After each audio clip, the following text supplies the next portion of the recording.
अस्सलामुअलैकुम वरहमतुल्लाहि वबरकातुहू। नाज़रीन मोहतरम, मैं हाफिज़ ज़मान रिज़वी आपकी खिदमत में एक नए वीडियो के साथ हाजिर हूँ। कुछ लोग जो है वो सवाल कर रहे थे और कुछ अल्लामा साद हुसैन रिज़वी साहब के केस की जो समाअत है उस हवाले से एक नई अपडेट वो भी आपके साथ शेयर करता हूँ। दो नए ऑप्शन हैं अभी आपके सामने रखता हूँ, तमाम दोस्त वीडियो को गौर के साथ देखिएगा। नाज़रीन मोहतरम, आपको बताता चला जाऊँ कि पहले नंबर पर तो ये कि अल्लामा साद हुसैन रिज़वी साहब के केस की जो समाअत है वो शुरू हो चुकी है। जी हाँ नाज़रीन मोहतरम, अल्लामा साद हुसैन रिज़वी साहब के केस की समाअत शुरू हो चुकी है। पहले मैंने बताया था आपको कि वकला जो हैं वो कोर्ट के अंदर पहुंच चुके हैं, तो जज साहब जो हैं वो तशरीफ़ ला चुके हैं। केस का जो समाअत का सिलसिला है वो जारी हो चुका है।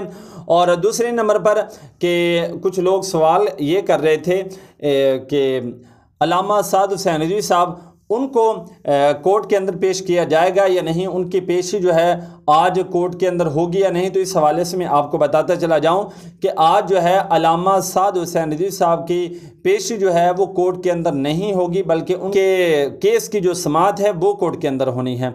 तो इंशाल्लाह आपको इसी तरह में लम्हा ब लम्हा जो ही कोई लेटेस्ट अपडेट होगी तो वो आपको इसी चैनल के पर मिल जाएगी। बाकी रही बात कि फैसला किसके हक में होता है, तो ज़राए ने यही बताया कि हमारे हक में होगा और वकला ने भी हमें यही तसल्ली दी है कि इंशाल्लाह फ़ैसला जो है वो हमारे हक में होगा, क्योंकि हमारे पास जो दलाइल हैं वो मजबूत हैं। तो नाज़रीन मोहतरम, अगर आप चाहते हैं कि इस तरह की लेटेस्ट अपडेट आपको मिलती रहे तो आप हमारे चैनल के साथ जुड़े रहिए। इंशाल्लाह मिलते हैं एक नए वीडियो के साथ, तब तक के लिए अल्लाह हाफिज़।